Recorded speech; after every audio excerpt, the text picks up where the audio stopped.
Thank you for listening to this podcast from TRE, Talk Radio Europe, your voice in Spain and around the world. For more information, please visit tre.radio. The TRE Bookshow is sponsored by audible.co.uk. Download one title each month, plus unlimited listening to thousands of Audible originals, podcasts and audiobooks. Just click on the Audible banner at www.tre.radio.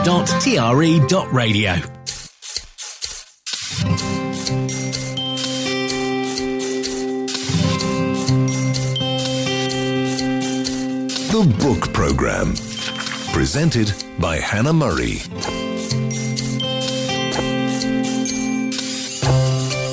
Good evening, welcome to tonight's book show. We start by looking at the bestseller lists on Amazon.co.uk and the Sunday Times, the oldest and most influential book sales chart in the UK. Hardly any new entries this week, it's that time of year. Then we'll be catching up with Ed Needham, the editor of Strong Words magazine. He joins us monthly to review a selection of new fiction and non-fiction titles, which this week includes We Did OK, Kid by Anthony Hopkins. Also joined by Charles Searle, whose love of history was kindled at an early age by a passionate teacher who fired his imagination with epic tales of Peter the Great and Napoleon.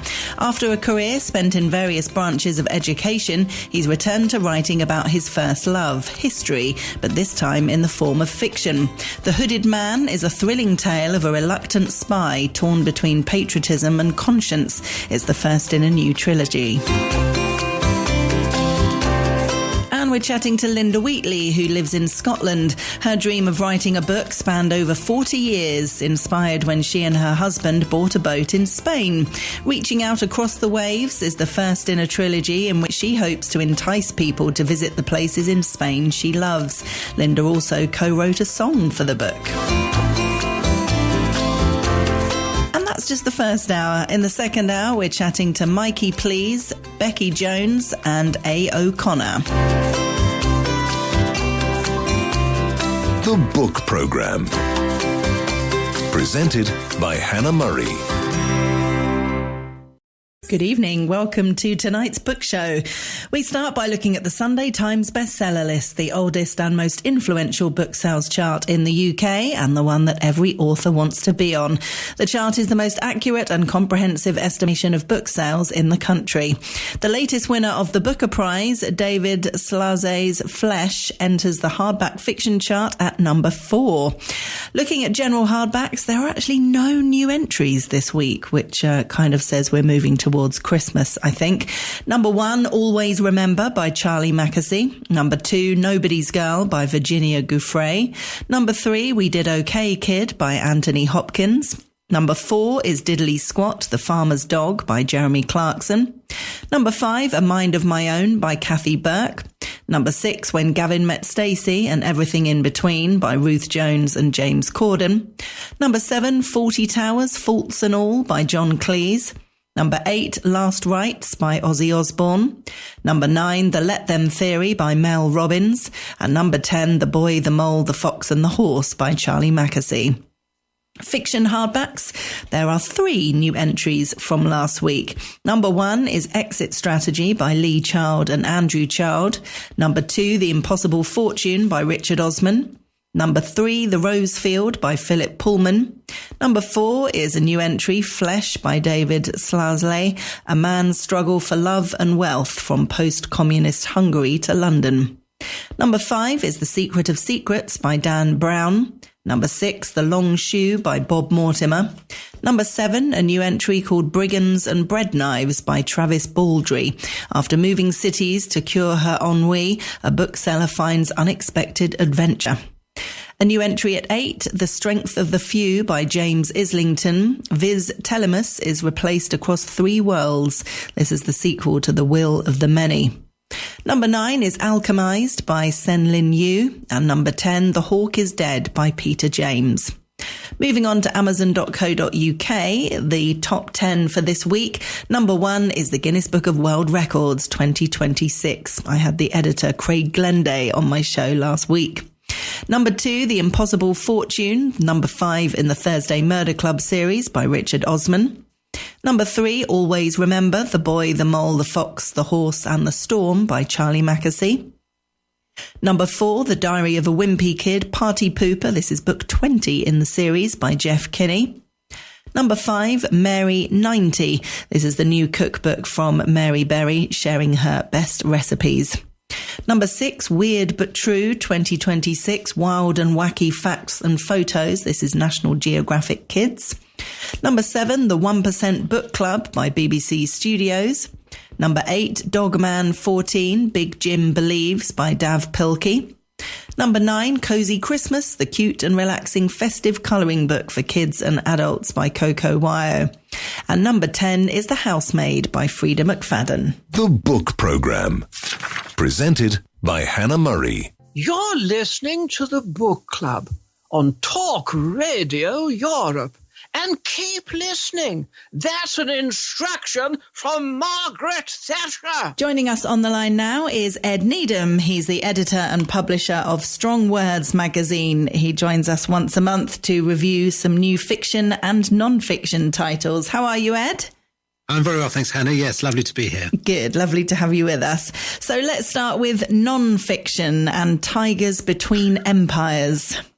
Yes, Tigers Between Empires is by a sort of conservationist called Jonathan Slacht. I think I pronounced his name correctly. So this is a really interesting and really exciting book about conservation. I know conservation isn't perhaps normally the subject to get the old heart beating faster, but this one does. It's about the efforts to save the Siberian tiger, which doesn't actually live in Siberia, but it lives beyond Siberia in Russia's far, far east and on its border with China, which on the Russian side at least is this vast sort of forested and largely unpopulated area. It's just a wilderness, an enormous wilderness. But these tigers had a terrible 20th century. People hunted them as a nuisance or, to sell their skins because they were eating their cows in the fields, this kind of thing. So until there were just a handful left. And so there was an American initiative in the 90s to protect them and increase the population. And this program started by they're trying to count the tigers. So even though there weren't very many of them, it turns out tigers are a really difficult animal to count because they live alone, they live in this wilderness, their territories are massive. So typically they'll patrol an area, the size of Los Angeles, just immense sort of area. So you can never be too sure where they're going to be. And all they could really do back then is to try and follow their tracks in the snow and hope they would come across them. So they have to try and trap them. And this is where it gets really exciting because they start off with these sort of box traps and they don't work. So instead they set these snares. And when they do catch a tiger in a snare, it's absolutely terrifying because these are angry, dangerous creatures jumping towards these men who are just kind of praying that the snare holds, it doesn't snap and they end up as sort of tiger's dinner, and then they have to tranquilize them. But these tigers so that they can tag them. But these tigers are kind of jumping around, and it's really difficult to fire a tranquilizer dart into them because they won't stand still. And then when they do, they can't be sure whether their dart has gone in properly and how much kind of knockout drops has gone into the bloodstream. So these things could wake up at any moment. So you really get this sense of like you are right in the presence of a very dangerous animal. So anyway, they tag them, they let them go. One time they accidentally catch a bear in their snares, which is even worse. So the bears are apparently a much more vengeful creature. They won't stop until they've settled the score. And gradually they start to get this idea of how many tigers there are, and they build up this program to protect them from vehicles, from poachers, from hunters, from farmers, and it's successful. But as they're going about this process, you get this amazing sense also of what this part of the world is like, this incredibly remote, often very cold wilderness, what it's like for the few people who live there. And the author, Jonathan Slacht, has spent years living there on his own wildlife project, so he's able to describe this amazing place and this amazing mission in unforgettable detail. And by the end, you are really pulling for the tigers. You get there's these kind of very sad stories of cubs left without a mother because she's been poached, and so these poor little cubs are left wandering on the roads. But you just get this sense of people doing something really difficult and really dangerous and really exciting in a place where they can't just go to the nearest shop or garage when anything goes wrong. So that's called Tigers Between Empires, and it's by Jonathan Slacht. Fascinating. I always think with when these stories start, you know, that the humans are trying to capture them and put a tranquilizer dart in them, I always feel slightly uncomfortable at that moment, thinking, well, none of this sounds good. You know, you kind of understand that the animals don't want that to happen and will lash out, and the humans are a bit foolish, I guess, for putting themselves in that position. But then the end of the story is always that they're doing it for good reason and they're trying to help and trying to save them. But initially I think, oh, why don't they just leave them alone? I'm sure the tigers agree with you. Yes. And then we have a book by Anthony Hopkins, We Did Okay, Kid. Yes, so this is a time of year when lots of publishers put out biographies of celebrities. So there's lots of footballers, lots of D-list actors. This is peak biography season, and it's very easy for the really good ones to get mixed in with the rest of them. But one of my absolute favourites is this one, We Did Okay, Kid, by the actor Anthony Hopkins, who most famously, of course, played Hannibal Lecter in The Silence of the Lambs. And he was also in one of my absolute favourite films, The Remains of the Day, where he plays a butler who is so emotionally repressed that he misses his one chance to escape from his life of loneliness, when with Emma Thompson, who also works in the same stately home, and she shows an interest, and he is just frozen by his sort of emotional locked in condition. Anyway, what's interesting about this is that Anthony Hopkins is also a bit locked in. He grows up in this very repressed Welsh family. The thought of men ever expressing an emotion is unthinkable in his home, which isn't very, particularly useful for an actor. Anyway, he describes one man going back to work the day after his wife dies, saying something like, well, she's not coming back, is she? So I might as well come into it. So the idea that anybody could express any kind of feeling, certainly among the menfolk, is just unthinkable. And he says, this isn't a Wales that is in any way, the land of song that maybe, people like Richard Burton or Dylan Thomas, sort of present it. He says, the truth is that there is nothing quaint or romantic or folksy about the Wales my family knew. So his Wales is tough, it is cold, and his parents, his father was a baker, his parents think their son is a bit thick, a bit slow. Other children call him Elephant Head because they think he has an unusually large head. And so the parents, they think, because he's a bit slow, they get their money together to send him off to a private school. They send him to boarding school at 11, which Anthony Hopkins absolutely detests. But there is one night when they say they're going to show a film, and he's expecting to be just bored to tears for 2 hours because it's a film of Hamlet. But as soon as it starts, he is absolutely mesmerised by Laurence Olivier, and his life is never the same. He has heard his calling. But also from this childhood of being very withdrawn and very timid, he says he's so withdrawn and uncomfortable around other children that he doesn't even go to his own birthday parties. But he develops this kind of response to adults or to other children calling him names or telling him he's stupid or teachers hitting him. And he says, the more slaps I got, the more I leaned into my survival trick, a gaze of pure, dumb insolence. So his trick is he just stares at people. He doesn't show anything, no reaction. He says, stare them down, pretend they don't exist. And he says it drove adults crazy, and that suited me fine. So that was how he kind of survived his childhood. But also this gaze, this pure, dumb insolence was very good for driving adults mad, but it also came in really handy when developing his Hannibal Lecter character. Yeah, I was going to say. This turned out to be exactly what he needed. So that's We Did Okay, Kid, the autobiography of Anthony Hopkins. Oh, I like the sound of that. And finally, for non-fiction, Bone Valley. Yes, Bone Valley by Gilbert King. This is a great piece of true crime, and it's also a very successful podcast of the same name, Bone Valley. So this is kind of the book of the podcast. And Gilbert King is a very highly regarded writer of books about miscarriages of justice in America, but mainly in the 40s and 50s. So stories of corrupt local sheriffs and police forces framing often black or poor white victims. So this is a more recent case. And he initially thinks, I'm a 40s and 50s guy, so this is not for me. But he hears about this case from a judge And it's very unusual that a judge should be urging him to investigate a miscarriage of justice. This isn't what judges do at all. So it spurs him to look a bit closely, and he finds that there is this man in Florida, a man called Leo Schofield, who is imprisoned for the murder of his wife, Michelle, who was murdered in 1987. She was stabbed several times, and Leo was found guilty. But he insists he's innocent, and by the time Gilbert King gets involved in his case, he's been in prison for a long time, decades. So in between this time, between Leo going to prison and Gilbert King getting involved, there have been several developments in technology and evidence processing. And one is an ability to check unknown fingerprints. And they go back through the evidence and they find that in the car of Leo's wife, the woman who was murdered, there were 2 unknown fingerprints that they can now check. And they find in this database that they can link these fingerprints to someone. And this someone is a man who is already in prison for murder and possibly with a number of other murders under his belt. This man says he was just stealing the radio, but they get to interviewing him, and before long he actually confesses to the murder.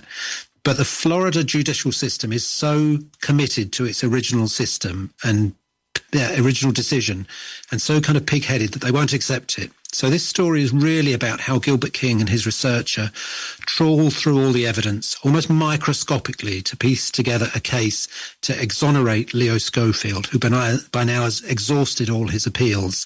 But after something like 35 years, they still can't get him out. So even though all the evidence points to this other guy, and they start making this podcast, and it is through the success of this podcast, just the public outrage, that they finally get their break. So there's no secret about what happens, but it's just this sense of outrage that builds and builds and builds as they try everything, to prove that this is an innocent man who's by the end of the story, he's been in jail for something like 37 years. Oh, goodness.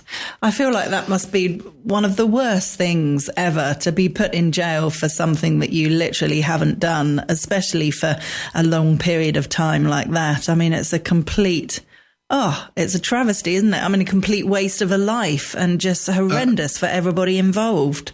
You just can't imagine. And I listened to the audiobook of this. So obviously you can listen to the podcast, but you can also listen to you can read the book, but you can also listen to the audiobook. And the audiobook includes bits from the podcast of Leo Schofield actually talking, being interviewed while he's still in prison. Obviously, he doesn't know what is going to happen. He doesn't know what the end of this story is.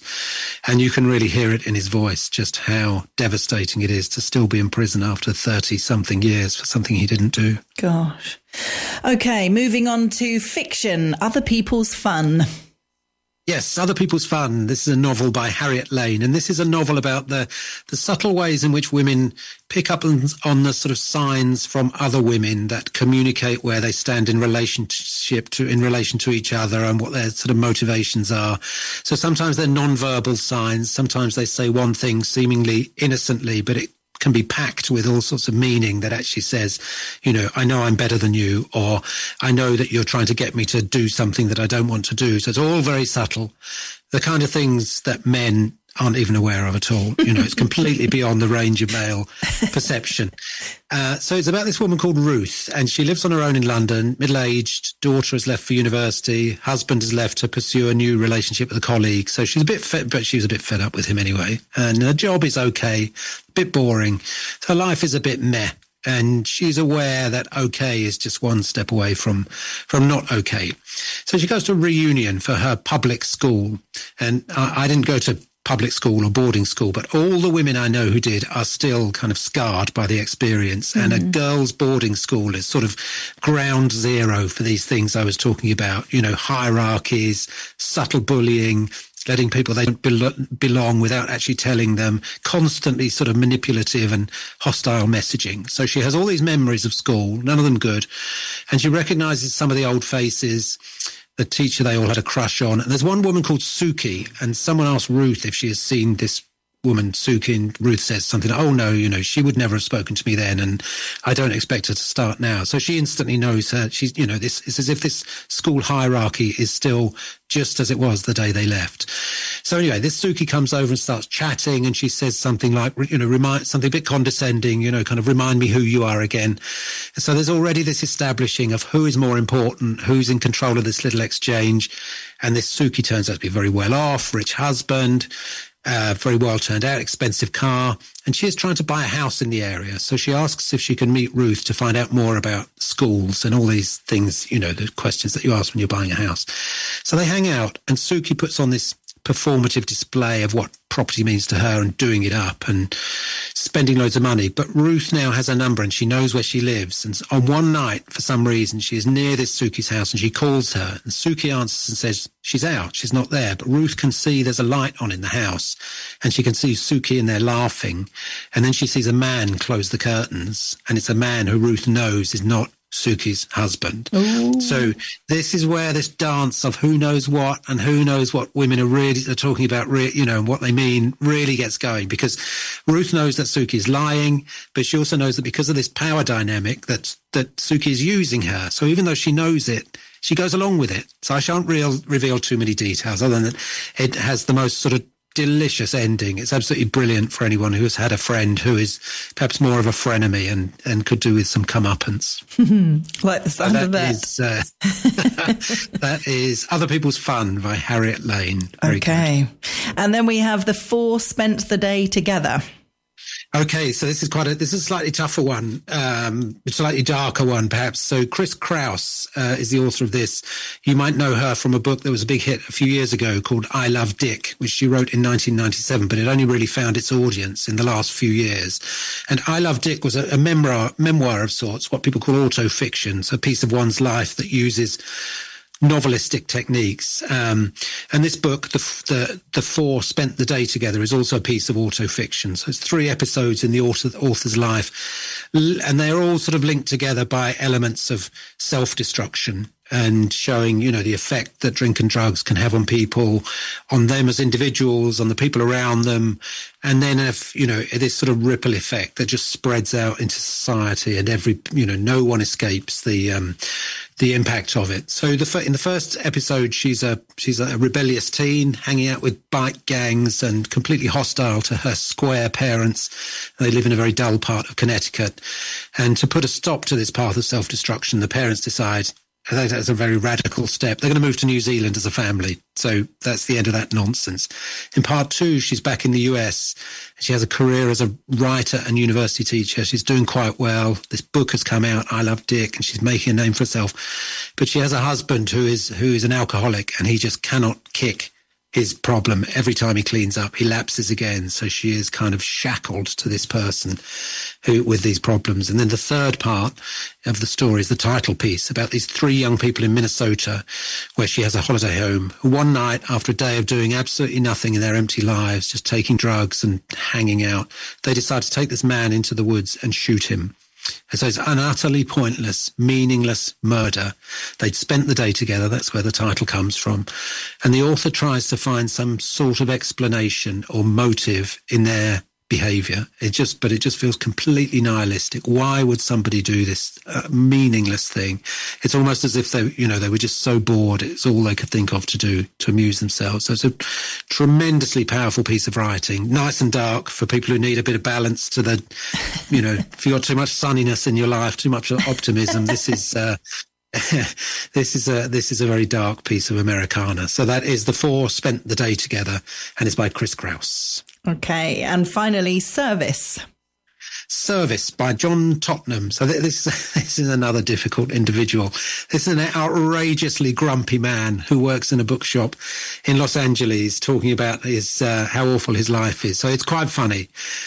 He is unintentionally very funny in his grumpiness. So he is stuck behind the counter, middle-aged. Everyone he knows seems to have overtaken him. Some are successful as musicians. Some are successful in their relationships.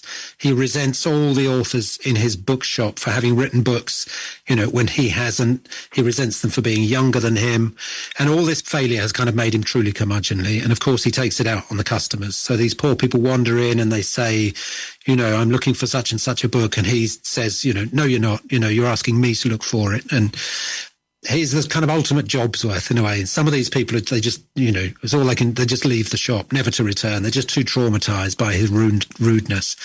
And the one thing he believes he is still going to do is write a great novel. And he's absolutely not the only embittered middle-aged man who still thinks he's going to write the great 21st century novel. So a lot of the book is about his failed attempts to sit down and write.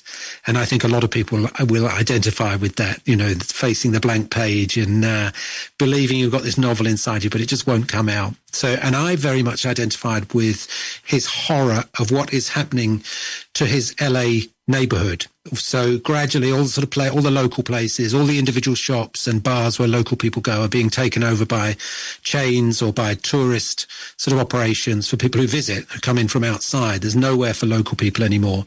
And I think you see this in all the great cities now. The places that made neighborhoods interesting are disappearing or have disappeared. And so no wonder people get a little bit grumpy about it. So I spoke to the author, John Tottenham, the other day. He lives in Los Angeles. He said, it's ridiculous. You have to drive 200 miles now to find a bar worth getting a drink in. So I hope it's not that bad where you are, but definitely that's not. It's curmudgeonliness as well. So if you like funny curmudgeons, that's Service by John Tottenham.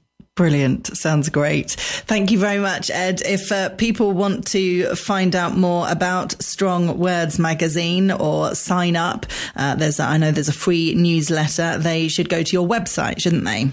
Yes, please do. The website is strong-words.co.uk, and you can subscribe to the magazine, which comes out 6 times a year, or you can subscribe to the free weekly newsletter, which is called the Sunday Book Club, and it comes out every Sunday morning, and it's full of useful information about new books and very entertaining as well. So that's strong-words.co.uk.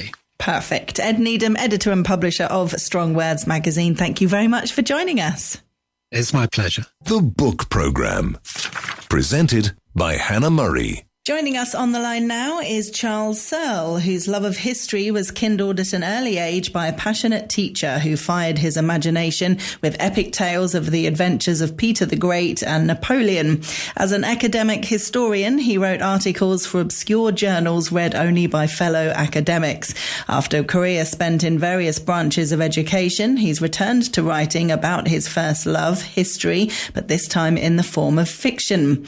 His novel, The Hooded Man, is a thrilling tale of a reluctant spy torn between patriotism and conscience. It's set in France in the 1920s and 30s, which Charles says has many haunting similarities to what Western democracies are experiencing now. Welcome to the Book Show, Charles. Yeah, thank you very much. Thank you for joining us. So how does it feel to have a novel out in the world? How does it compare to all the other writing you've done in the past? Well, it's absolutely brilliant. It's one of those things you want to do over the course of your life, and you keep on putting it off because of work and life, etc. And then eventually I got enough time to sit down and dedicate myself to doing it. And I really surprised myself how quickly I got it done, actually. So I sort of sat down over a summer and just went at it, and by the end of the summer it was finished, the first draft. So that was a first surprise, even though I have written a lot in other formats before, but to get a novel then to get it accepted and published was just brilliant. And I've actually written the sequel already, so that's with the publisher now because it's part of a trilogy, and so I've written the second one already. So I'm fully on with it. Brilliant. And did you know for quite a while the kind of book that you wanted to write and the setting, or did you take some time to work that part out? No, well, I looked back in my notebooks, and a friend and I went to a kind of half-day workshop on writing historical fiction back in 2009, and I've still got the notes from that. And when I looked at that again, surprisingly, the sort of main character in some of the places where I'd already obviously decided that's what I wanted to write. And then I put it in a drawer, as you do. And then I went back to it when I was ready to write. And so I just picked it up from there. So no, I always knew I was going to set it in France, and I always knew the kind of character I was going to use. But the rest of it has fallen into place since then, based on kind of research and reading around, really. Yeah. So tell us about the setting and why you wanted to set it there and then. Well, I've always been fascinated by the interwar years, just because it's one of those periods where the world's on a pivot. There's so much drama. There are so many kind of moments, pivots when things can go either way. And so the character is put into that setting, starts in the First World War. That's his experience. He goes through a particular crisis then. He loses his brother, but he also gets involved in suppressing the French army mutinies. And that's when he's recruited by the Secret Service, because they've got a hold on him, really. And then he does a detour through Indochina, French Indochina, which is, of course, a colony, where he's also still involved with the Secret Service. But he's also working for a very large French industrialist who ran plantations over there. And then I bring him back to France in the 30s, and that's when he goes underground in this extreme right-wing organization called the Cagoule, which is the Hooded Men. And he is made to do things that he doesn't really want to do just to maintain his cover. So he's constantly compromising himself and putting himself in very dangerous situations. And I think the fascinating thing is that the historians are kind of divided about this. Some people think that the Hooded Men, this sort of shadowy organization, the Cagoule, were a bit of a joke. And then some more recent historians have thought, no, actually they were quite serious, and they got very close to overthrowing the Third Republic, the Popular Front in France, at the back end of the 1930s. And so obviously I've inserted this fictional character among a group of real people, because they did exist. And then I've obviously kind of made him the center of that, and he essentially thwarts them from overthrowing the Republic. And that's where we end the first book, because he's then, at the end, he's kind of traveling up towards occupied Paris, because by then the Germans have invaded. So the second book is set in occupied Paris in obviously 1940 through to 44. But he also goes to Russia on a kind of, which, I'm not going to go into the detail of, but he does go to Russia, the Eastern Front, because the French did send a group of volunteers to fight with the Germans, alongside the Germans on the Eastern Front. And he comes back from that. He's still undercover, and then he ends up in Marseille. And at the very end, he's going to go back to Indochina. And the third book, which is in the planning stage, that's going to be based in French Indochina in the late 1940s, early 1950s, when the French were eventually thrown out of Vietnam by then. So, yeah, that's his trajectory. Amazing. So you've got a lot of historical fact in there. So you mentioned you had to do a lot of research for this then to make sure that the timeline was correct and everything else. Yeah. So there's a lot of that. So I try to get all the chronology right. I try to get the main historical characters right. And then after that, it's really, it becomes fiction, and that's what historical fiction's like, isn't it? And for me, the challenge is authenticity of place and authenticity of time, because you just want your readers to be convinced, to be immersed in that historical period and that historical place. And that's what the research is about, essentially. And then the rest is just the challenge of creating credible, interesting characters. Yeah. And do you find it easy to combine the fact and fiction, or is that quite a challenge? No, I don't think so. I kind of sometimes you basically I change names, so they're based on real people, but I change their names just because I just think you have to be careful about that. But the actual history is absolutely, I hope it's spot on. But then I kind of speculate, because I get my underground organization to get very, very close to overthrowing the Third Republic. And as I said, that's a debate. Some people thought they were a joke, and some people thought they were much more serious. And I've gone on the much more serious side, obviously, just to make the story exciting. and eventful. And were they called the Hooded Men? Yeah, they were called the Cagoule, which is French for hooded men. And they were, they were kind of modeled on the Ku Klux Klan, which is where you get the hooded bit. And the thing is that they were very well connected with high ranks within the French army. And their aim was always to get the army to intervene. So they would create, through kind of sabotage and terrorism, essentially, situations where the state looked as though it was not being able to cope and would be massively destabilized. And the Cagoule wanted the army then to step in and set up essentially a kind of Mussolini's type authoritarian state. That was their aim. And which they failed, but in doing so, they did essentially assassinate people. They blew things up. Yeah, they were just a classic terrorists. That's what they were at the end. Yeah. And then in the Second World War, obviously you got the occupation, and they were called Cagoulades. So the hooded men. Many of them became nailed-on collaborators with the Nazis because they were very right-wing. And then some of them did go with the resistance, and then some of them just kind of played a waiting game to see which way it was going to go, and jumped towards the end towards the resistance. So, they're a very interesting group of essentially men.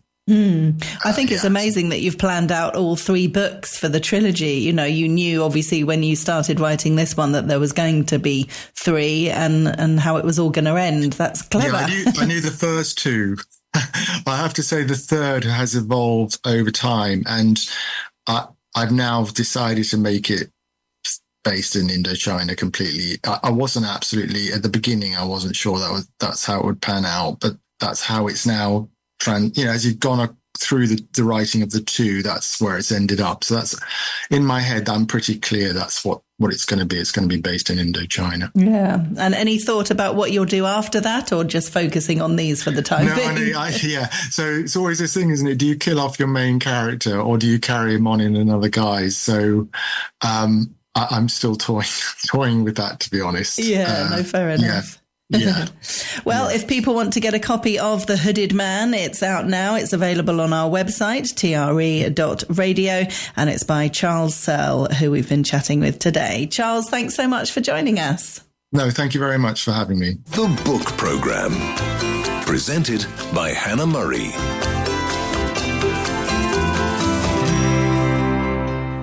Joining us on the line now is Linda Wheatley. She lives in Scotland with her husband and family. Her dream of writing a book spanned over 40 years, inspired when she and her husband bought a boat in Spain.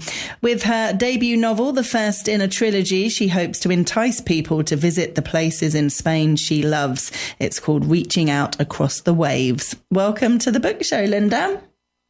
Oh, thank you for that lovely introduction, Hannah. Great to be here. Thank you so much for inviting me. Oh, it's a pleasure. It's lovely to have you with us, and must be so exciting for you to have this debut novel out there now. It really is. It's been a long time in the making, as a lot of authors I'll relate to. So, yeah, it's just brilliant to have the book out there on the shelves and people reading it. Yeah. So tell us about your inspiration then and this boat in Spain. Gosh, the inspiration, goodness, yeah. We bought the boat in Spain, as you've said earlier there, Hannah, and we spent 5 years, which was amazing. It was a liveaboard boat, so we spent a lot of time, in that area of Spain, going out to the sea and just kind of soaking up Spanish life, learning about the culture, learning about the language, meeting lots of Spanish people, English people, and from all over. And the inspiration came because I was just in a place that I absolutely loved, and, sitting on the front of the boat, often as we did when I was out at sea or even parked up in the marina, just watching life go by. And the inspiration came from the people on the marina, the businesses, things that were happening, things that I was feeling. It's been an accumulation of a lot of things, really. And it was Benalmadena Marina you're talking about on the south coast. It is Benalmadena. Yeah, it's Benalmadena Marina, absolutely. So that's down at the Costa del Sol in Spain. So very often, I'd be sitting on the front of the boat and I talk a lot about watching the marina come to life. And, in the book, I do mention some of the places in the marina, although I called them different names, at the time. And it's just been lovely to finally get back there once the book's kind of been published and go back and do some readings and catch up with some of the people that, have been supportive and inspired the book too. So it's been brilliant. Oh, so how long ago were you living on the boat in Benalmadena? Gosh, it would be maybe 3 or 4 years. 3 years ago, I think now, when we were on the boat, we kind of left the boat just kind of after COVID. We managed to get over there still through COVID, so it was after that. So it's been a few years, but our heart's still there and we still visit there often. So why did you stop? Why did you leave the boat? Oh, why did we leave the boat? Oh gosh, there was lots of reasons. I think the main reason really was we were needed back home here for family. There was things going on with family and we were needing to be here. So It seemed the best thing just to kind of let the boat go. We have come back to the UK and we've had a boat here at the UK, but it's not the same. So it's definitely Spain's the pull and the place for us. That's where the inspiration, the heart is, and our love of the country is. So who knows? We might get another boat or we might have another bolt hole out there. It's all up for grabs at the moment. Yeah. And what took you to that particular part of Spain?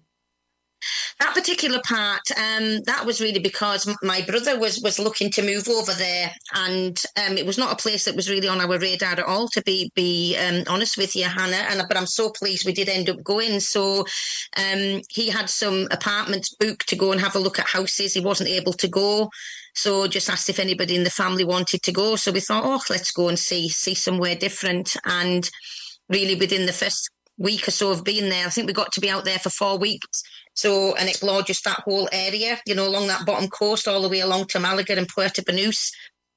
So that's what took us there, and we really just fell in love with the area. Yeah, nice. So tell us about the characters in your book, Reaching Out Across the Waves. So it's based around Jess. So Jess is the main character, and she's a widow, a very young widow. She's her husband died early on in life, and she's returning to the boating world in Spain without her husband for the first time. So the characters there are some of the people that they knew and met before when they were out at the boat together, and she meets some new characters as well while she's out there. And I do say at the start of the book that there is a couple of characters that are inspired and based on some of the people that we met out there, and the rest are all kind of figments of my good imagination and creativity, as most good authors would say. Mm-hmm. And where did you get the character of Jessica from? Gosh, the character of Jessica, she's a mixture of, people that I've met. There's a strong pull of my amazing daughter in there with Jess. There's bits of me when I was younger, and basically just feelings that I've had, experiences that I've had. All of those are kind of accumulated together, and then just a little bit of creativity thrown in. She's a person who I admire, and she's a lovely person. So, yeah, it's just been a mixture of all of those. And it's romantic fiction. It was pitched as P.S. I Love You meets 50 Shades of Grey, which sounds fun. Yeah, that's exactly it. Absolutely. And a little bit of the Notebook in there too. So, yeah, there was some influence there. I mean, I've been an avid reader. I've done lots of reading over the years. A lot of it's been academic, same as the writing, just to the career path I chose. But I've always devoured books, and especially when I was younger, just reading fiction books, just something to get lost in. So, yeah, all of that's kind of gone into the book. It's just a mixture of everything. Yeah, so you're a romance fan particularly? Possibly, I think when I was younger, and when I wrote the book, really, as I do say, I didn't think, right, I'm going to sit down now and write an adult romance novel, and I'm going to start with this and end with this. It was an accumulation, of 3 and 4 years. I think it was 3 years on the boat writing. So I write in pockets. I don't just sit and write a beginning, middle and end. I write down thoughts, feelings, imagination, things that I see, things that I experience. And it was amazing for me because the book was coming to life as I was writing it. It's been a great experience. And, book 2 is going the same way. It's lovely just kind of putting my fingers on the keyboard there, and I let my imagination run away with itself. And then the story just seems to come. So it's brilliant. I've wrote an adult romance, but I didn't set out to write an adult romance, if that makes sense. Yeah. So you're writing book 2 in the trilogy now, are you?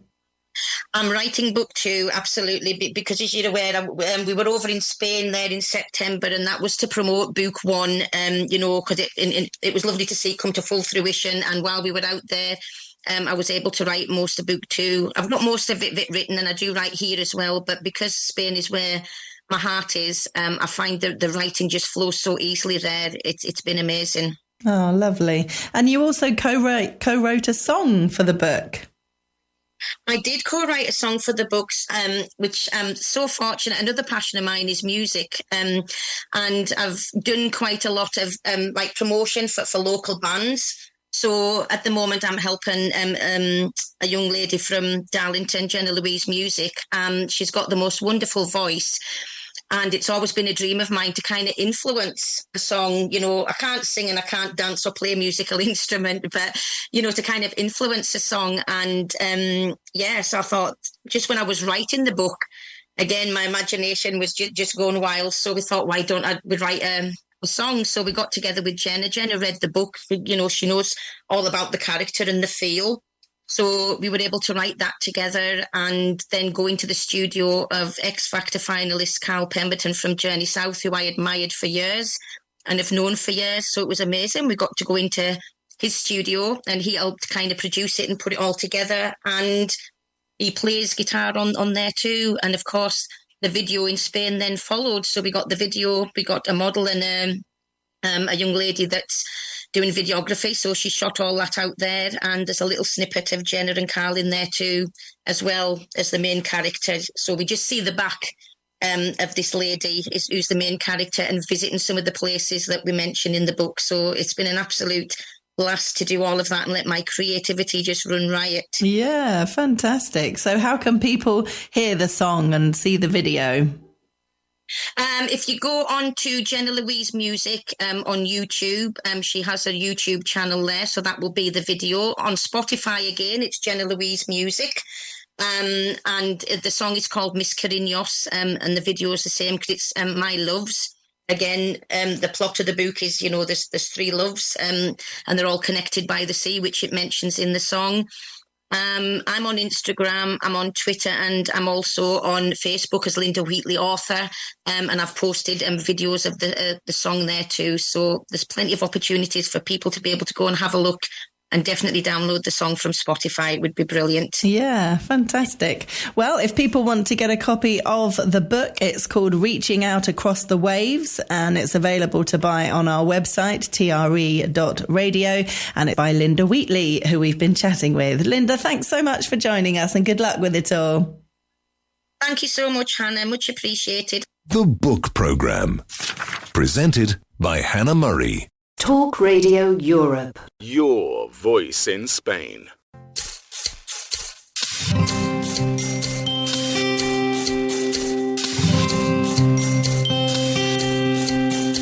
The Book Programme. Presented by Hannah Murray.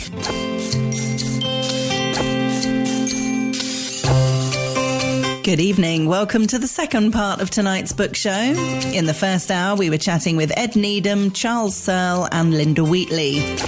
In this hour, we're joined by Mikey Please. He's a BAFTA award-winning and Oscar-nominated animation director and writer. He was named the overall winner of the Waterstones Children's Book Prize 2025 for his funny and immersive picture book, The Cafe at the Edge of the Woods, which has also been shortlisted for Waterstones Book of the Year. His latest picture book, which follows on from that, is The Cave Downwind of the Cafe. We're also chatting to Becky Jones. She's a mother of two who can almost remember working in cafes and going to sixth form parties rather than waiting outside to drive her children home. Unearthing her teenage diary in the loft reminded her she'd been dreaming of writing fiction for more than 20 years. Her debut novel, Searching for Amy, is a gripping coming-of-age story that tackles the issue of intimate image abuse with compassion and truth. Finally, on tonight's book show is A. O'Connor. He's a best-selling author of 16 novels and is an Irish Times and Amazon chart topper. A keen historian, he's graduate of Trinity College Dublin. His work is renowned for meticulous research, vivid storytelling and a fearless approach to depicting real historical events. After a 5-year break, The Sins of Armstrong House is the latest book in the much-loved Armstrong House series, returning to the aristocratic Armstrong family in the early 1920s. The original book, The House, from 2012, has now been reissued. It was described as an Irish Downton Abbey. And that's tonight's book show on Talk Radio Europe. The Book Programme. Presented by Hannah Murray. Joining us on the line now is Mikey Please. He's a BAFTA award-winning and Oscar-nominated animation director and writer based in Bristol. He's an alumnus of Wimbledon School of Art, the Royal College of Art, and a member of the Academy of Motion Picture Arts and Sciences. Mikey was named overall winner of the Waterstones Children's Books Prize 2025 for his funny and immersive picture book, The Cafe at the Edge of the Woods. The book has also been shortlisted for Waterstones Book of the Year. He's also written and illustrated the Times best-selling adult novel, The Expanded Earth, which was published in April this year. And he has a new book out, The Cave Downwind of the Cafe, which sees the return of the gloriously gruesome culinary world of René and Glumfoot. Welcome to the book show, Mikey. Oh, thank you. It sounds far more impressive than it feels when you read it all out like that. Oh, it is impressive. I mean, my goodness, all these different things you do. It's fascinating. Oh, thank you. That's very kind. Very kind. So what came first for you? The drawing, the writing, the directing? How did it all start? Oh, it certainly all began with bookmaking. As a kid, I would make hundreds of comics. In fact, I just only last week found this big suitcase in my attic. I've done a few kind of festival talks recently, and I realized actually what kids want to see is the stuff you made during childhood. So I went into my attic and dug out this big suitcase full of all my old comics, and it was lovely to be reminded of where this all began, and I can kind of see the traces of my mania etched in these scruffy pamphlets. Oh, it must have been amazing to see. I bet there were lots of things you'd created that you'd totally forgotten about. There really were, yeah. There's what I'm sure to be future classics, the Kung Fu Bunny, which my son was delighted by, some really gruesome tales about alien invasions, things like that. Oh, brilliant. So the huge success with The Cafe at the Edge of the Woods. I mean, I know it's an impossibly difficult question to answer, but why do you think it's done so well? Why? I mean, one of the things I think that a very good decision I made early on was to really simplify the story and to concentrate on René's emotion. So it's the story, for those who don't know, it's the story of a woman who opens up a cafe beside an enchanted woodland, and though she wants to serve very fine cuisine, lovely dishes, all the local clientele who are kind of enchanted creatures, all they want is sort of disgusting fairy tale slop. And so she has to, with the help of this waiter, kind of find a way to mediate. And in the early drafts of the story, I had a kind of carousel of lots and lots of different characters coming in, each demanding its sort of impossible dish. Like there was a unicorn who wanted a goblet of birdsong, and a witch who wanted a butterfly wing salad, and then an ogre who wanted a bag of bats. And And what I did early on was sort of cut all of them out and just had one. I just decided to sort of settle on the ogre. And what it did is it made room for Renee's emotion. So it made room for like her sort of hopes at the cafe working well, and then her despair that no one shows up. And then, so every page, her sort of feelings change. And rather than having the plot really heavily, which would have been all these characters showing up, it's a sort of smaller story in a way, because it's just this one character and how, just this one customer, sorry, and how that affects Renee. But it really helps the kind of emotional roller coaster be clear. So I think that is a key part of why it's been a compelling read for kids, I think, because the emotions change every page. And people also like the rhyming. It's got a slightly unusual kind of rhyming structure in that there's like 3 rhymes and then a kind of a break into prose, and then 3 rhyming lines and a break into prose.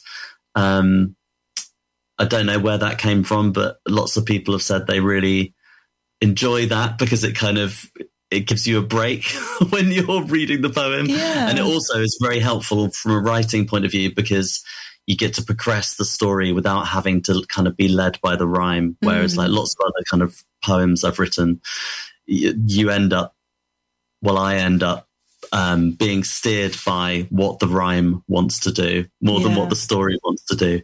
So that's was a helpful kind of discovery early on. So it sounds like an awful, not that it shouldn't be an awful lot, but an awful lot has gone into this. You know, you've really taken the time to think about it, think about the structure, and you've changed the way that you initially wanted to do it. You know, it's completely untrue if people think that writing children's stories is easy. It certainly isn't. Oh, no.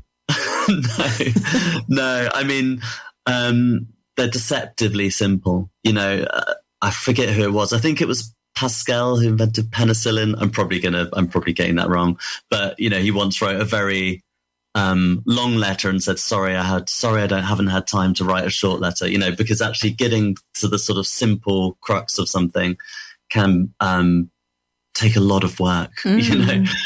So the refining process certainly is laborious and lovely, you know, to kind of discover what's at the heart of something. Yeah. And it must be nice to illustrate your own work as well, to do everything, you know, instead of having to get a relationship with an illustrator and try and explain your vision. You've got the vision and you got the talent to do it yourself.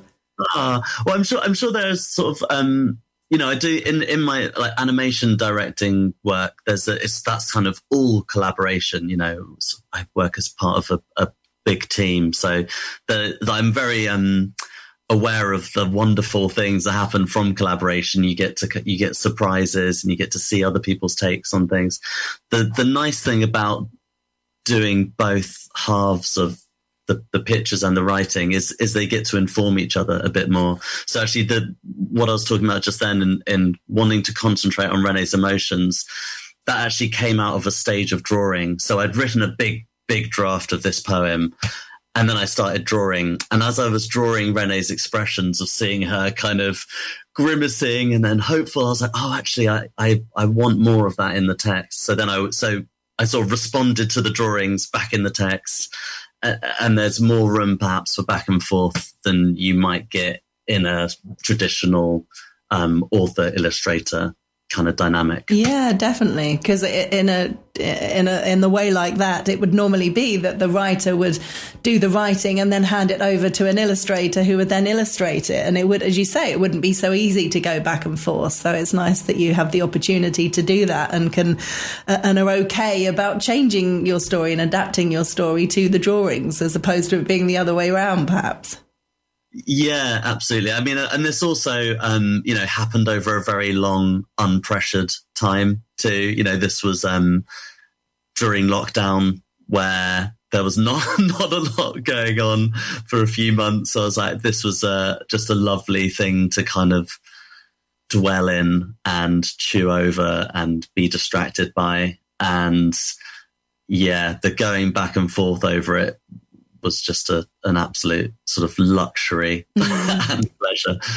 And what kind of impact or difference does it make to your work as an author when you win something like the Waterstones Children's Book Prize? And as I mentioned, being shortlisted for the Waterstones Book of the Year, which is really exciting. What does that mean for you?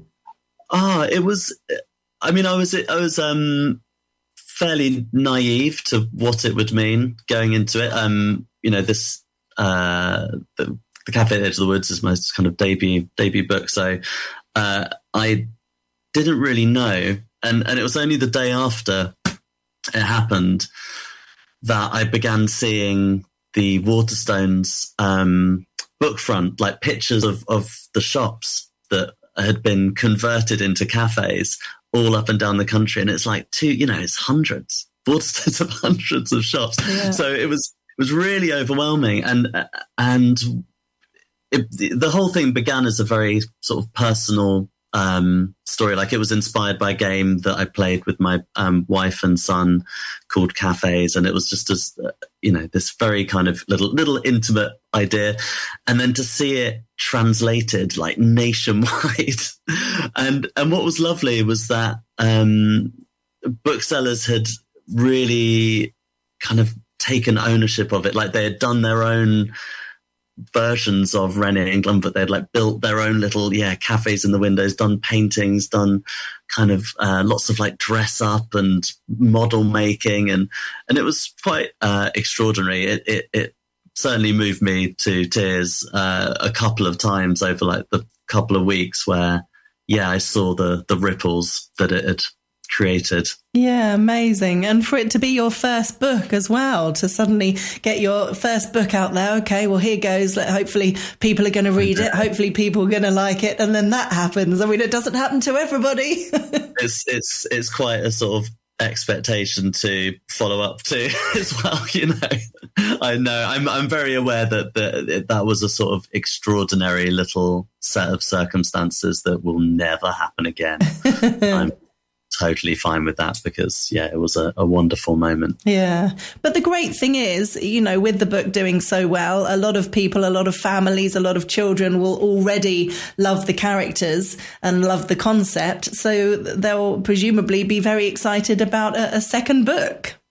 Yeah, I hope so. The second book I actually wrote at the same time as the first one, so it follows a little bit more from the perspective of Glumford, who's the waiter.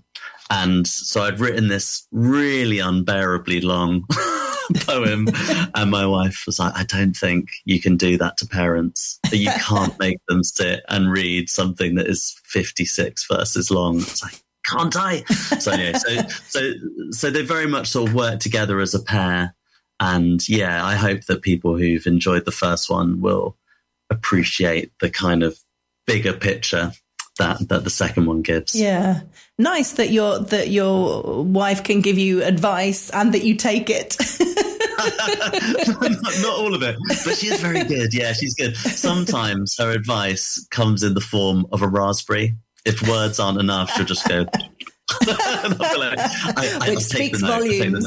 It speaks volumes, yeah. Oh, brilliant. No, that's good. I mean, it really does help, I think, to have that constructive criticism that comes from a place of love and understanding and, wanting you to do well and wanting the book to do well. I mean, that's gold dust. It absolutely is gold dust, yeah. And I've got a 5-year-old and an 8-year-old too who are very vocal and constructive in their feedback. It's really it's a real gift to like have like an audience in mind when you're writing and making something. As I'm working on there's a few more René and Glumford books in the works and beyond the second one, and as I'm making them I'm always kind of thinking what's going to make Axel, my son, laugh, or what will Jessie find confusing, or what will and won't land. It's great to have that sort of focus as a guide. And what do your kids think of you being an author? They obviously enjoy your stories, but do they get that your books are in the Waterstones bookshop front? Do they understand the importance of that? I think so. Yeah. No, we've done various sort of book launches and events and things like that, and they've dressed up as the characters and got very involved. And they're very much sort of team Renee and Glumfoot. Making the merch, making the handmade merch for the playground. Oh, great. That sort of thing. Brilliant. Yeah. And whilst all this was going on, as I mentioned, you had an adult novel that did really well that came out also this year, The Expanded Earth. How are you doing all this at the same time? Well, it's very deceptive. It's like they just happened to sort of land at the same time. But as I mentioned, Renee and Glumfoot started in lockdown, so that was like 2020.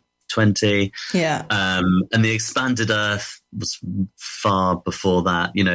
These things just take a very long time to kind of grow. And it was a pure coincidence of chance that they both happened to land at the same time. Yeah, I've had a few people being like, "What's wrong with you?"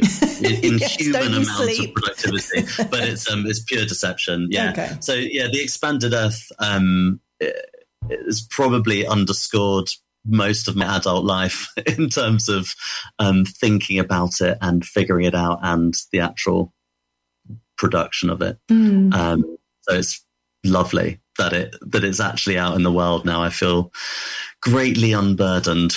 And can you tell us a little bit about what it's about? Oh yeah, of course. So it's a science fiction fantasy about everyone on planet Earth being reduced to the height of their own handspan instantaneously. So it's a very high concept, very ludicrous premise, but it's treated extremely seriously.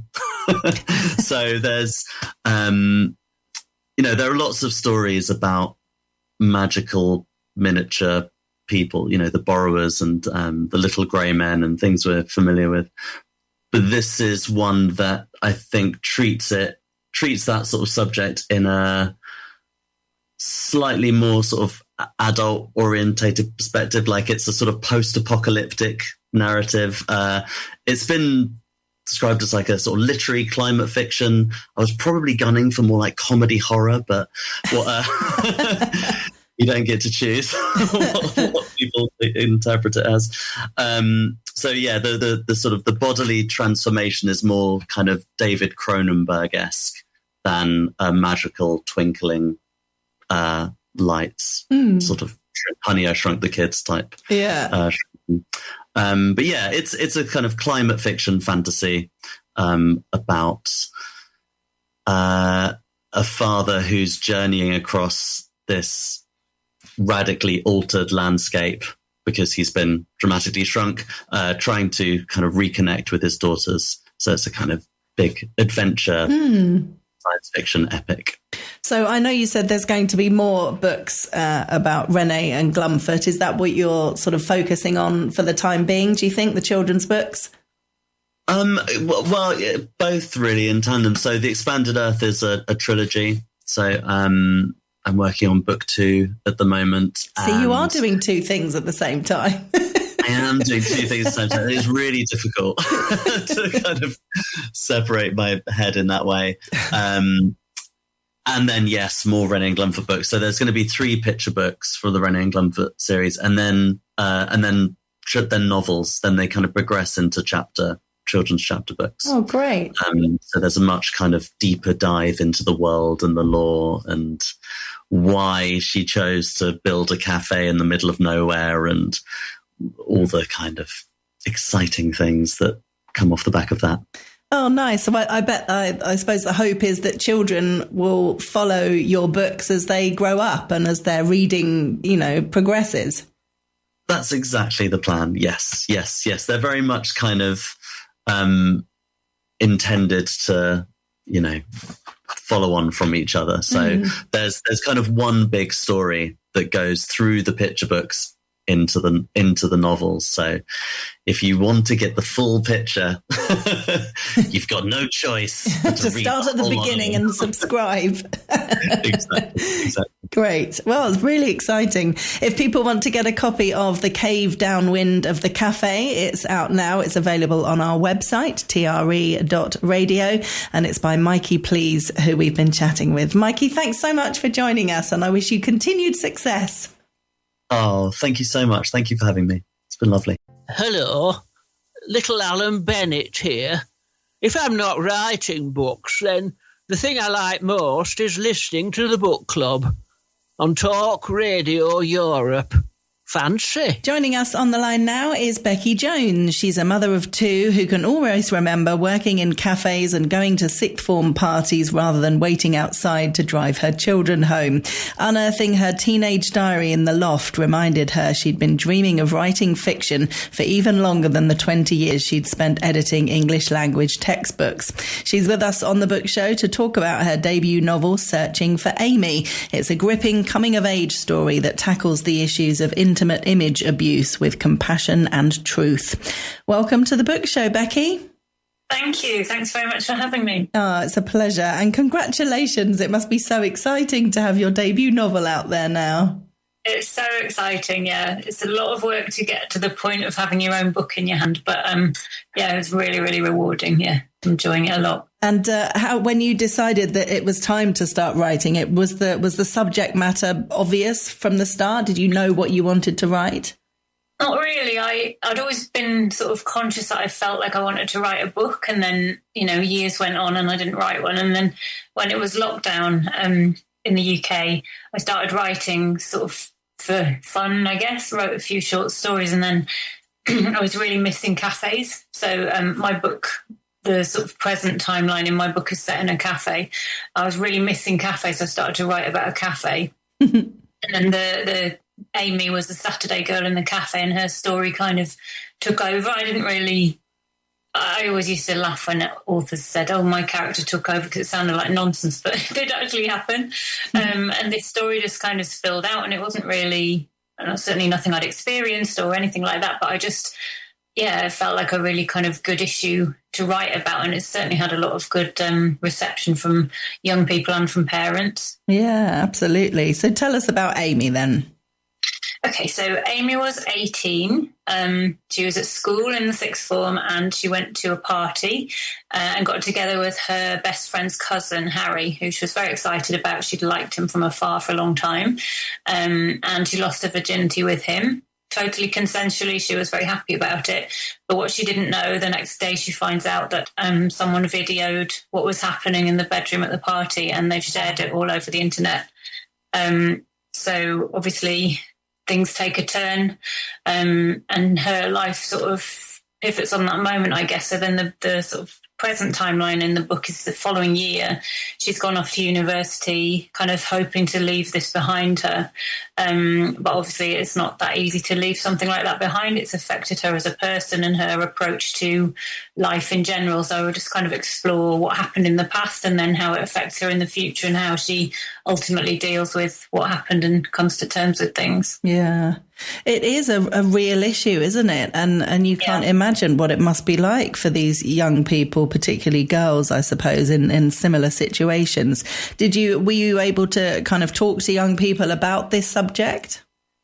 I have teenagers of my own, so I did speak to them a little bit, but I did some research with a charity called the Revenge Porn Helpline. So they're a charity who help people when images or videos or whatever have been shared, to help them sort of get them down and to help them be advised about where they stand in the law and that sort of thing. So I had a few conversations with one of their staff members who was really, really helpful. So I think I was writing kind of instinctively about how you would feel if that happened to you. And so I just wanted to kind of check with her, does this ring true with the people you've spoken to and how they feel? I watched a few documentaries about other people that had been through similar things. So I sort of researched it in that way. But what's been really nice since I wrote it is the feedback I've had from kind of teenagers of that sort of age, you know, how relevant they find it. Because I think there's always a bit of a risk when you're an older person writing for teenagers that you come across as maybe a bit condescending or, you know, talking down to them or whatever, or being out of touch. I mean, I did check things out with my daughter in terms of relevancy and, you know, language and stuff. I didn't want to write too much slang into it because I think that dates the book. So I just tried to write it in a kind of accessible way for people. But I've also had a lot of feedback from parents of teens who've really enjoyed reading it because it makes them realise, you know, what their kids might be going through. Yeah, that's a good point, because a lot of parents wouldn't maybe understand it. I mean, I can't believe there's a whole charity set up just for this issue. That shows you how prevalent it is. One, yeah. I mean, that particular charity deals with over 18s. And then through Childline, there's another charity called Report. Well, I can't remember, but it's on Childline, and it's specifically about reporting this kind of thing. And getting help with it. I mean, the revenge porn helpline really say we only deal with over 18s.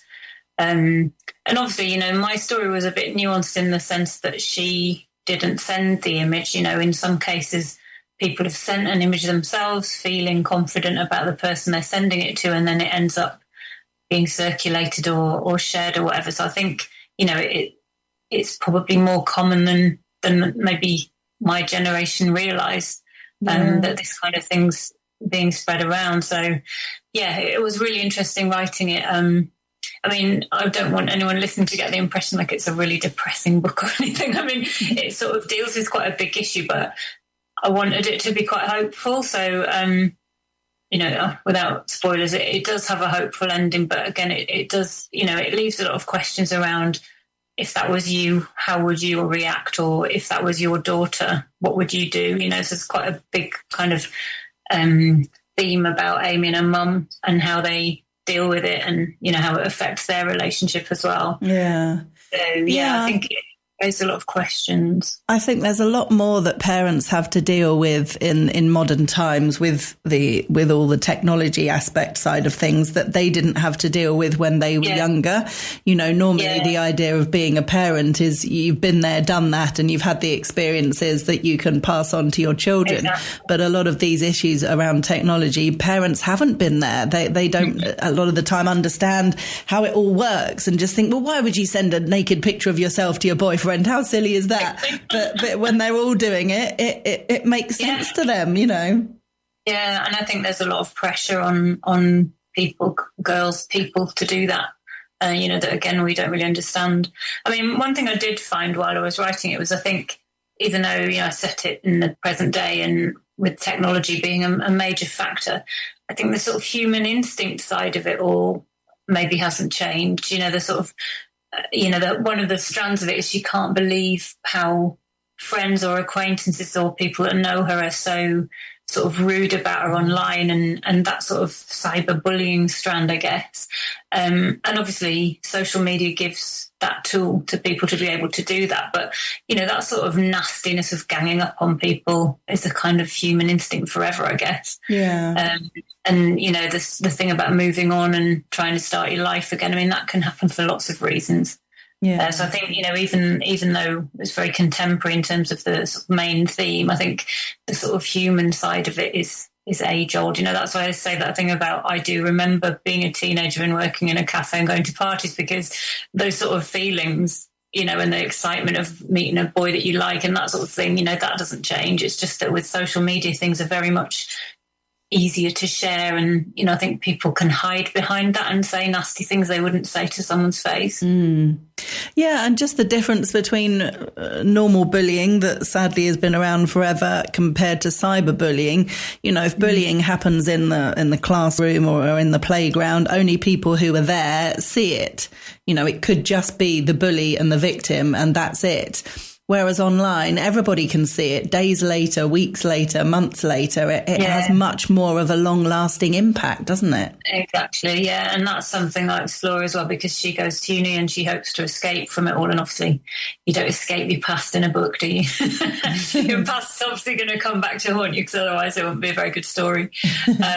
So, yeah, that sort of that feeling that it's never going away. And even if she's reassured that the link's been taken down and that people can't circulate it anymore, she always feels like anyone could have that on their phone, anyone could reshare it. She never feels like she's escaped from it. So, I think that is something that's hard to relate to, unless you're growing up in that era. And does she have friends, supportive friendships? Yeah. So, what I've said about the mother-daughter theme, there's also very strong themes of friendship. she's got one really good friend who sticks by her. She's got another friend who has a kind of slightly dubious reaction to the whole thing. So there's a lot of exploration of friendships and forgiveness and that sort of thing as well. And also relationships with the opposite sex, because, that kind of thing can really damage how you feel about yourself and how you feel about relationships. So I was careful to sort of balance that with other relationships within the book that weren't so negative or weren't so toxic. So not all my male characters are toxic. And I mean, also it can give you trust issues for the rest of your life, can't it? Something like that. Yeah, absolutely. And that was something I wanted to, show some progress, because I didn't want to end it with her being, totally sad and with no future. So she does kind of have a journey. I hate that phrase, but characters have to do through a book. But yeah, I think, anyway, I'd be interested if anyone reads it to contact me through my socials and let me know what they think. It's always nice as a writer to get feedback from your readers. And lovely that you've already had that both from young people and from parents. Is it kind of aimed at young people? Is it what they call young adult? It was. Yeah, I did write it as a young adult novel, but I mean, I read quite a lot of young adult stuff, and I think other adults do as well. So I was never kind of targeting it just at young adults, but I have been, obviously when you self-publish, you reach out to your own network. And so a lot of my kind of age group have read it, but they're also the age group with teenage children. So, really have had great feedback from all readers, actually. So I don't think it doesn't read young, if that makes sense. Yeah. I didn't write it as if I was writing to a 12-year-old, it's very much 16 plus. And tell us about your publishing experience. Okay, so so I started writing, and I signed up to quite a lot of kind of newsletters and writer support groups and that sort of thing. And then I got very stuck at one point, and I felt like I'd bitten off more than I could chew. And I actually did a course called the Ultimate Novel Writing Course, which was great because it sort of took you through the whole process of writing, then editing, then how to get published. So I don't know if you know, sort of traditional route, you apply to an agent, and the agent then sells your book to a publisher on your behalf, sort of helps you with edits and stuff, and then sells it on. So I submitted my book to lots of agents, and I had lots of rejections. And even if I'm quite a confident person, and I was pretty secure that what I'd written was quite good. A lot of people had read it by that point in manuscript stage. But even so, it's quite demoralising to get rejection after rejection. So I actually stopped. I put it to one side. I got a new job. I was busy, and I didn't do anything with the book for a couple of years. And then the end of last year, beginning of this year, I thought, there's no point in me having a book on my laptop. So I've done a lot of the hard work, maybe I should just publish it myself. So I looked into it, and it was actually not as hard to do as I imagined. And I don't know if we said this earlier, maybe I work in publishing, so I work on English language textbooks. So it's completely different kind of publishing, the sort of process of producing a book I'm very familiar with. So that probably helped me, I think. But, if anyone out there listening's written and wants to self-publish, it is really easy to do these days. Very easy on Amazon. I didn't just want to publish on Amazon because I wanted to be able to sell in bookshops. I did like a dual publishing where I published independently as well. And I knew a good designer who did a great cover for me. And so it took maybe 3 or 4 months to get from deciding to do it to having a book in my hand. And that was really great. And then obviously then you're still not done, because then you've got to promote it and trying to get bookshops to sell it, and, doing lots of social media, interviews, all that sort of thing. I think when you're a traditionally published author, your publisher help with that kind of side of things. And when you're on your own, it's all down to you. So, but I enjoy it. It's just, it takes time. And obviously, up until recently, I've been working full time. So haven't had a lot of chance to do a full-on, promotional campaign. So just sort of starting that now. So how do you get it into bookshops? Do you just literally walk in with a load of books and say, hello, please will you sell my book? That's what I've done. I have a local bookshop that I have a really good relationship. I live in Oxfordshire in the Cotswolds. So I've got a local bookshop that I knew very well because I go there a lot, and I asked them how they'd feel about stocking it, and they said yes. So then obviously I then try and encourage people to go there to buy it, because it doesn't help bookshops if I'm selling it all directly myself or sending people to Amazon. So they've had they've sold quite a few copies. And then, a few other local bookshops I went into. A couple of friends have got me into their local bookshops. So, but it is quite tough. I mean, some bookshops aren't interested at all.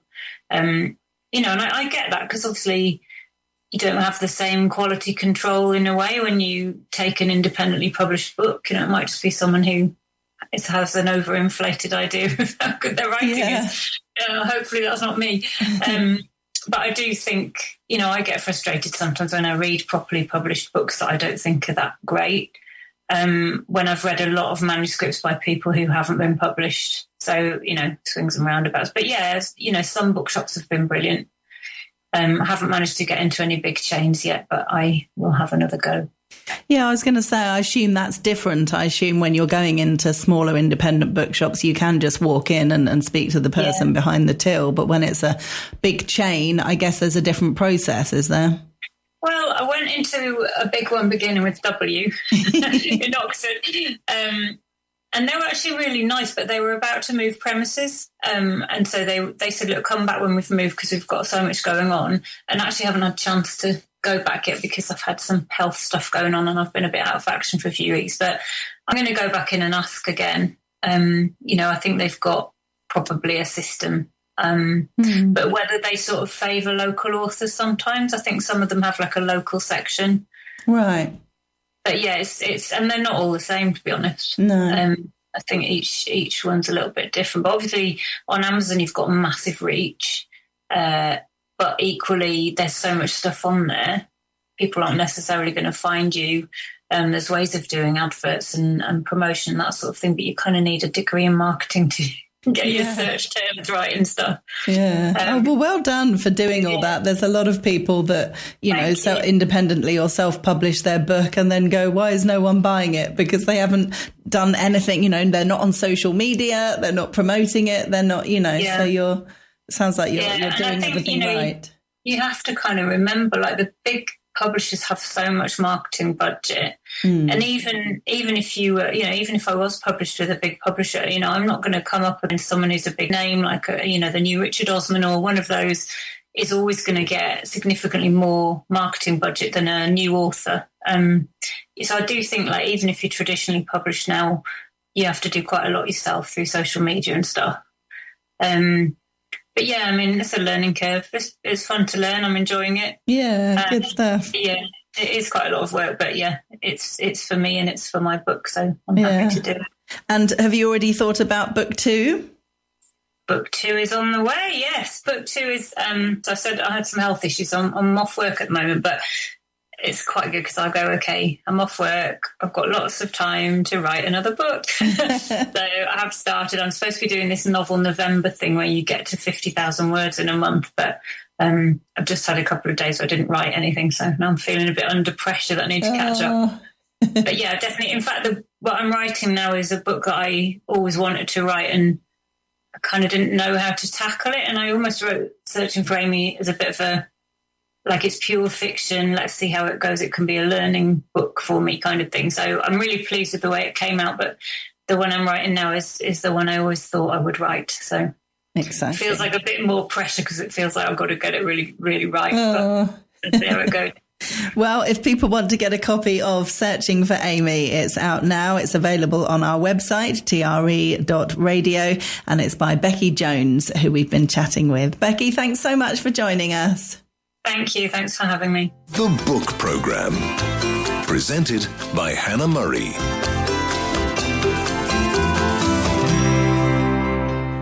Joining us on the line now is A. O'Connor. He's the best-selling author of 16 novels and an Irish Times and Amazon chart topper. A keen historian, he's a graduate of Trinity College, Dublin. His work is renowned for meticulous research, vivid storytelling, and a fearless approach to depicting real historical events. He's also an author of a children's book on James Joyce, which was named as one of Epic Museum's top 10 history books for children. He's with us on the book show to talk about his new novel, The Sins of Armstrong House, which marks the 20th anniversary of his debut novel. After a 5-year break, he's returning to the hugely successful and much-loved Armstrong House series. Paul Begg, the publishers, are actually reissuing The House, the original book in the series, first published in 2012, that went on to become an acclaimed bestseller. Headlines described it as an Irish Downton Abbey. 2 sequels followed, with the series going on to sell over 120,000 copies. And the publication of The Sins of Armstrong House means the series is drawing to a dramatic finale and the end of an era. Welcome to the show, Andrew. Thank you, Hannah. What an introduction. Thank you for that. No problem. I mean, how does it feel finishing this series after all these years? I don't know. When I was listening to you there, Hannah, I barely recognised myself. But anyway, I suppose it's a sense of accomplishment, I think. As you said, it's the final book in the Armstrong House series and the 4th book in that series. And the first one, as The House, as you were just saying, was reissued. And that came out first in 2012. So it's been quite a long journey, but a very pleasurable one at the same time. Yeah. And when you wrote that first book, did you know or plan that it was going to be a series, or did you write the initial one as a standalone? I wrote it absolutely as a standalone, and when I finished the novel, the door had closed on Armstrong House and the characters in it, and yet it went down so well. And then when I was discussing with my publisher, Paul Begg, for the next book, which was due out the next year, like the readers were kind of intrigued by Armstrong House, and they wanted to know what happened in the house at a different period in history. So just to let your listeners know, basically, Armstrong House is a house in the west of Ireland, and the series covers different periods of history from the 1840s when it was built up to the modern era and the different people that were living there. So when the first book was written, people wanted to kind of know what was happening in the house at other periods. So the second book then was in the 1870s up to the 1900s. And again, when I finished that book, Hannah, I thought that was the end of the series. But there was still more stories to be told about that house. Oh, and nice that you've had such a great response from readers as well, wanting more. I mean, that's the dream, isn't it? It is, absolutely. Yeah, I mean, that's the real response that every author wants to get, is that they want to hear more and request more, and that always kind of inspires you, I think, to actually give them what the readers are looking for as well. So it kind of works hand in hand. Yeah. So each book, have you had to create a whole new cast of characters, or are there some that have gone through multiple books? Well, some has gone through multiple books. So the first book had 3 time periods. So it was the 1840s, and the original owners of the house, Lord Armstrong and his wife, Lady Anna, who built the house. Then the middle part of the book was the 1910s up to the Irish independence in the 1920s. And that was the original characters' grandson, Lord Pierce, and his wife, Clara. And then the last part was the modern era. So in the third book in the series, I went back to Lord Edward and Lady Anna, the original owners, and see what happened to them a little bit later on in their life. So that was the third book. And in this fourth book, The Sins of Armstrong House, I'm going back to that middle period, Lord Pierce and Lady Clara, and seeing what happened to them after the house finished. Okay. And tell us about all the research you do for all of this, because you must need to really understand what was going on in Ireland, in houses like this at that time. Oh boy, yeah, you do. You have to really do your research, and there's nothing like a reader to tell you that if you get something wrong. So you have to be pretty meticulous with your research, particularly about kind of historical fiction that I write, which is very much set in kind of the political era of the time. But you know, I did history at university, so I've a great love for the subject. And when I start researching, I'm just finding out for myself, and I love passing on that information then to the readers in a kind of like a fictionalized story. So it's I never find it too difficult. What I have to be a little bit careful is that I don't disappear down a rabbit hole and start for my own interest finding out more stuff than I need to know for the novel. So I have to give myself a bit of a deadline when it comes to research. Yeah. And how did you feel about the comparison to Downton Abbey? I thought it was great. I mean, I think it was because The House, the first book in the series, it came out round about the same time that Downton Abbey was launched. And so there was obviously comparisons of a big house and the family that lived there. And they're both kind of quite glamorous I suppose, settings as well. Although I think Armstrong House is much more gritty than Downton Abbey, which I consider a little bit more to be cozy drama.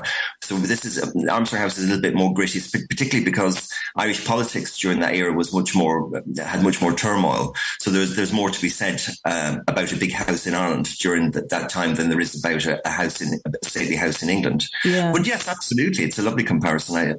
I'll take it. So tell us about the setting then for this new one, The Sins of Armstrong House, in the early 1920s. So what was happening in Ireland at that time? So what was happening was that Ireland had just got its independence and become a free state. The characters in the house, Lord Pierce and Lady Clara, they'd actually split up at the end of the book, and Clara, who was English, had gone back to live in London. And the book, The Sin, starts off with them being reunited in a kind of neither of them were actually expecting, but their marriage has brought them back together. Circumstances have brought them back together. And the reader is left, I suppose, wondering, are those circumstances correct? Are they contrived? Everyone has a different agenda. So they go back to Armstrong House to live. It had suffered a fire during the War of Independence. Has happened to an awful lot of the stately houses in Ireland. They came under attack from rebels. So they rebuild Armstrong House and move back into it. But so in The Sins of Armstrong House, Ireland is independent, but for lords and ladies, Anglo-Irish class like them, like Lord Pierce and his wife Clara, they're not kind of welcome in Ireland anymore. They're kind of seen in the past. Ireland's on its way to being a republic. And although there was nothing as dramatic as what would happen in other countries with the aristocracy, like in Russia, where they were literally killed and driven out, there was still a lot of hostility towards them. So that's the kind of setting of where the book opens up, where they're living. Yeah, interesting. And do we get to meet lots of other new characters? There is, and that's actually the enjoyable part of actually writing a series, because you have your main characters already established for the reader and for yourself. So that's actually nice. That makes life a little bit easier. But then you have the joy of actually bringing in other characters and inventing people into the story as well. So I've got some really great new characters into this series as well. And of course, because the Irish political scene had changed with independence, I've got some main characters that are kind of the local farmers as well. And how they're reacting to the Lord and Lady Armstrong coming back to the house, because they're not welcomed there by the local farmers. So there's a kind of a slight land war going on between them all. Yeah. And because of your interest and knowledge in history, when you're researching for a book like this, are you sort of familiar enough with it anyway, or do you sometimes come across bits of information that you think, my goodness, I didn't know that? Oh, absolutely. I would be quite familiar with it. But funny enough, the periods that I would have studied at college wouldn't have I wouldn't have gone into depth into this period in Irish history during the Irish independence. So I was learning an awful lot that I didn't know before, and it's quite fascinating. That time. So as I said, sometimes you have to stop yourself from disappearing down a rabbit hole for your own interest, because you're finding out interesting information. You have to get on with writing the story. Yeah. And tell us about the children's book on James Joyce that you wrote. That must have been fun. Yeah, that was fun. Again, my publisher approached me. This is like several years ago, and they asked had I ever thought about writing a children's book, which actually I hadn't. But they said they thought I'd be quite good at it. So I said, well, I'll try my hand at it. So the first book I did, actually, I've done 4 children's books, and they're kind of fictionalized accounts of real people. Like, as you said, James Joyce. The first book I did was actually the Irish patriot, Michael Davitt, and just about his life. And then I did the one about James Joyce. And that was very interesting, because I actually didn't know too much about James Joyce myself.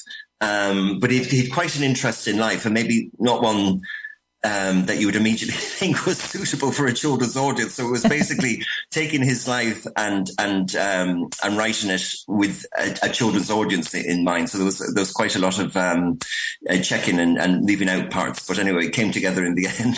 Yeah, that must have been quite a challenge. I think it's very dismissive to think that writing children's books are much easier, but really not necessarily. You have to really think about the language that you're using, the words that you're using, and the context as well. Absolutely. It is a completely different genre. And I think, I think it's actually more difficult to write than, for example, I'm a historical fiction writer. The first few of my books are more contemporary. But if I was to try my hand at writing a modern thriller, I would say that would probably be easier than actually shifting to writing for children's books, because it really is a very different audience. Yeah. So now you're at the end of the Armstrong House series. What is next for you? Well, I'm just taking a little rest at the moment while I'm waiting for the ideas to come to me. Sometimes I think of an idea and it comes to me and I think, actually, that might be a good book. And then the next day I think it's not. So I'm waiting for that eureka moment that I think all writers do. And then they sit down and start writing and hope for the best. Yeah, nice. Well, in the meantime, listeners can get a copy of The Sins of Armstrong House. It's out now. It's available on our website, TRE.radio, and it's by A. O'Connor, who we've been chatting with today. Andrew, thanks so much for joining us. Thanks so much, Hannah. The Book Programme. Presented by Hannah Murray. The TRE Bookshow is sponsored by audible.co.uk. Download one title each month, plus unlimited listening to thousands of Audible originals, podcasts, and audiobooks. Just click on the Audible banner at www.tre.radio. You've been listening to a TRE production. If you've enjoyed this programme, there'll be another episode waiting for you next week, right here on this platform, where you can also access our extensive back catalogue of shows and interviews. For more information on our live programming, social media channels and apps, and how to contact Talk Radio Europe, please visit tre.radio.